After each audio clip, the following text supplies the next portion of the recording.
The acrimony that was already appearing between the admiral and the emperor only increased on reading this document.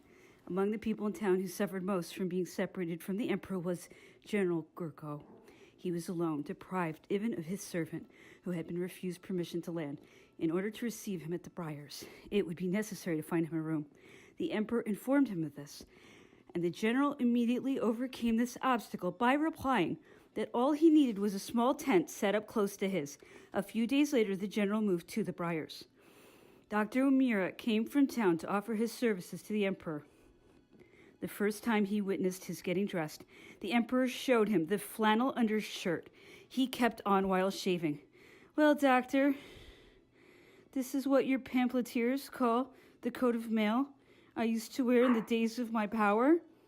And then he pointed out to him what lay on the chair. "Here's a hat they say was lined with steel.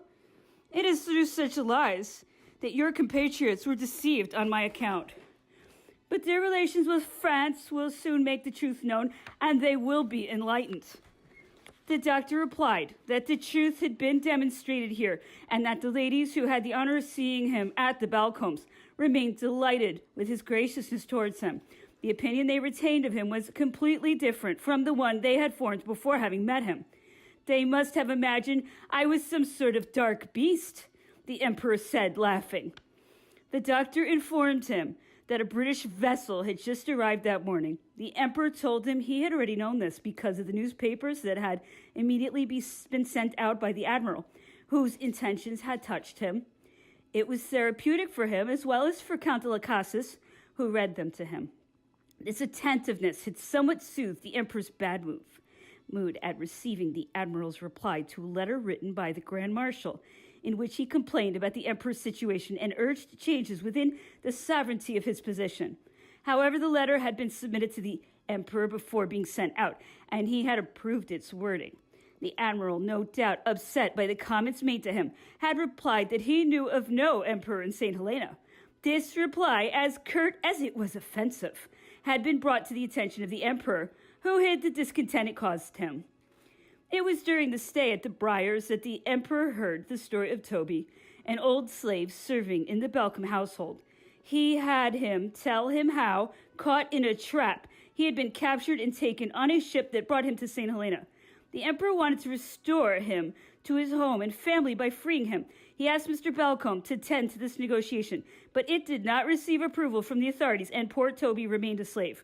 When we were at Longwood and Toby brought food, he never failed to ask news of the emperor, having known of his good intentions towards him. The emperor had found one more source for conversation in General Gourgaud, who had moved nearby. If with Count de las Casas he could broach any subject in conversation, he now had the option of discussing wars and campaigns with an officer who had been an eyewitness and whose aptitude and erudition he knew. In addition, this man was always available and ready to take dictation, which eased the workload on Count de las Casas, whose eyesight was weakening as a result of his assiduous work. It was also an opportunity to look back on the past. Some anecdotes of the imperial court, wittily recounted by the general, made the emperor laugh, and he found himself saying, "Ah, women are many things that, without them, I would have never known." On this small piece of land, the inhabitants often gave feasts and parties that always ended with a ball. Invitations were not only extended to the ladies and gentlemen of the emperor's retinue, who had no heart for taking pleasure and attended only on the emperor's orders, but also to the emperor himself. He always refused with kind words. The emperor gladly received any visits that were paid to him, but refused any invitation that would take him outside his self-imposed retreat. The last ball given during the emperor's residence at the Briars was that of Colonel Wilkes, governor of the island for the East India Company. The emperor, fatigued by the climatic variations, had not felt well for some days. The gentlemen and ladies of his retinue sent their gratitude for the received invitations, but did not go. No doubt, affected by the prevailing weather and the inconvenience of his lodgings, the emperor sent General Montholon and General Gourgaud to survey the progress of work at Longwood and to determine when it would be possible for him to move in. They returned and told the emperor that the work on the house was completed. However, there still remained a very strong paint odor throughout the residence, particularly in his bedroom. They urged him to postpone moving in for a few days. As for the buildings that were to serve as lodgings for these gentlemen, they were still far from completion. At that time, it was November 28th. On this same day, the emperor abandoned the chasseur of the guard uniform that he had been wearing since boarding the Bellerophon. He donned a green tailcoat, and the only decoration he affixed to it was the emblem of the Legion of Honor. He continued wearing the sash of the Legion of Honor between his waistcoat and suit coat, which he always kept close so that no one could see it. A pair of white cloth uniform trousers, silk stockings, buckle shoes, and the little hat that has become famous was the apparel he adopted at Longwood. On the following day, the 29th, Dr. O'Meara informed the emperor while he was dressing in the morning that the Helena had arrived from the Cape, where it had gone to secure provisions and other objects necessary for the establishment at Longwood, and had dropped anchor in Jamestown Harbor. Letters and newspapers announced the assassination of Marshal Brune in Avignon, the execution of poor General Le Baudoyer, shot by order of court-martial, and other massacres provoked by the fanaticism of men such as Tristalion and others. Such tragedies were strongly felt by the emperor and all of us who, on our way to the island of Elba, had known and beheld all the bloody upheaval of the Oregon population. They would have assassinated the emperor without the courageous intervention of General Koller, the Austrian commissioner, and the fearless devotion of Novaras. On December 8th, the admiral, carrying newspapers and letters that a transport ship had brought from Europe, informed the emperor that everything was finished at Longwood. He wished for the emperor to notify him which day he could return, to accompany him, to give him instructions regarding specific arrangements, so that he could move into his new residence. The emperor was anxious to leave the Briars and designated the following day, the 9th. Escorted by the Grand Marshal and the Admiral, he offered a few details regarding the arrangements, asked for some pieces of furniture he would need, and personally thanked the Admiral for the prompt execution of all the work that he had done. The emperor found the odor of paint to still be noticeable, but not wanting to prolong his stay at the Briars any further, he said to the Admiral, "If you wish to come tomorrow, I shall move to Longwood." The Admiral could not have received a better invitation. He himself was impatient to see this new installation completed before the arrival of the governor expected from England, and he was anxious to establish, according to his instructions, surveillance measures that would reassure him against any possibility of escape. On the following day, December 10th, after 6 weeks of camping at the Briars, the emperor parted after expressing his gratefulness to the hosts. He had the head of the family given a gold box with his coat of arms, invited him to lunch, and urged him to come see him with his daughters and wife once we settled at Longwood. As all the preparations for departure were attended to, I left Navarraz in charge of accompanying the baggage in an ox cart and proceeded to Longwood alone. I desired to arrive before the emperor in order to receive him. I ascended toward a previously unknown part of the island in order to reach Alarm House, and I found only a volcanic terrain without trace of vegetation. From that vista point, the scenery was forbidding, yet at the same time captivating.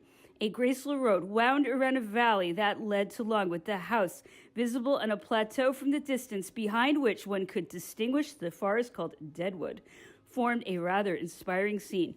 The valley that lay between us was deep, tortured chasm called Devil's Hole. It was made of lava, which had cooled in different states of fusion, the layers having superimposed themselves on one another.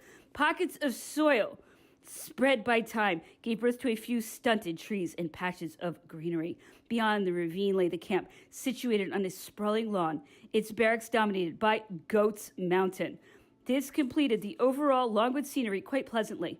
Resuming my way around the hut's gate, I passed Geranium Valley, unsuspecting that 6 years later it would become the Emperor's graveyard.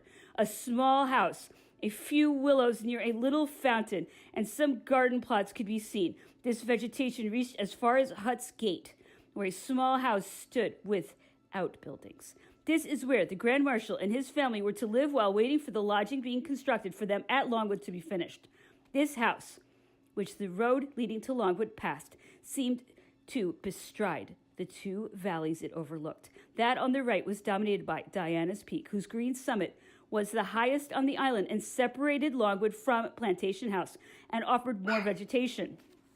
It was strewn with a few country homes, the most noteworthy being those of Miss Mason and the Balcombe Cottage. This valley extended from Diana's Peak to the ocean, following the Longwood Plateau and then disappearing in some folds of terrain at the seashore. It became inaccessible due to the sheer cliffs. The vegetation in this valley did not extend beyond the small house belonging to Miss Robinson, located below Longwood. After this, there was only volcanic rock in the same state of fusion as that of Devil's Hole. The part of the island could truly be called desolate. For one who had remained at the Briars for 6 weeks without going outside, this countryside was not without charm, but this favorable impression dissipated more and more the closer I approached the house. The trees forming a green roof were really very stunted, with such sparse foliage that they provided no shade. The lawn that appeared fresh was so only by comparison with the rocky ravines and the volcanic land separating me from it. Scorched by the sun, it was on the Longwood Plateau and at the camp more like a field of straw than of grass. The house itself was not surrounded by trees, as it had appeared to me on the way from Alarm House. After familiarizing myself with the rooms that made up the house, my first concern was to prepare a bath for the Emperor, who used to take them so frequently, and now had not enjoyed one since Malmaison. The baggage in Novaras arrived long enough before the Emperor that we were able to prepare his quarters and arrange it according to his habits. That morning, the Emperor had donned his uniform of chasseur of the Imperial Guard for the day. At 3 o'clock, I heard a drumbeat at the entrance gate. The outpost, commanded by an officer, was under arms. It was the Emperor, accompanied by the Admiral and the Grand Marshal, entering Longwood. He was followed by his officers and the Admiral by a few officers from the staff. Arriving in front of the house, at the veranda door preceded the parlor, the Admiral dismounted his horse and surrendered the reins to help the Emperor get down. He took great care to make himself civil. He accompanied the Emperor into the drawing room and continued to offer his services. The Emperor took his leave, expressed his gratitude again, and told him everything was in order. With the way things were going, it was easy to perceive the cooling taking place between them, and it was to be feared that surveillance at Longwood would become more stringent. The Emperor changed nothing in my arrangement of the furniture. In place of a large bed that had been put in the room, he told me to substitute his field bed, as it was an old friend he preferred to all others. This change was made while he was in his bath, into which he had jumped with childish joy. The bathtub was tremendous oak chest lined with lead. It required an exceptional quantity of water, and one had to go a half-mile away and transport it in a barrel. I informed the Emperor that it had taken an extremely long time to heat this bath, as the furnace was much too inadequate for the bathtub. A few days later, due to Dr. O'Meara's efforts, another bathtub was brought from town that held less water. It was used until the arrival of one sent from London for the new house. The whole time the Emperor remained in his bath, he kept Countess Cassis at his side. When he came out, he climbed into bed for a while. While he got dressed, he donned the civilian clothes he had taken off that morning and never wore a uniform again. No matter how barren the surroundings and modest the house that the Emperor was required to live in, it must be agreed he was more at ease here than in the places of a few feet square in which he had lived for 10 months, on sea or on land. This house, consisting only of a ground floor, was a farmer farmhouse belonging to the East India Company, which the Lieutenant Governor, Mr. Skelton, had assumed as his residence. Some wooden constructions had just been added to expand the kitchen, others attached to a separate building housing the kitchen and destined for Count de Montallon, General Gurgot, Countess Cassis, Dr. O'Meara, and the duty officer, were nearing completion. These lodgings were all on the ground floor and situated next to each other.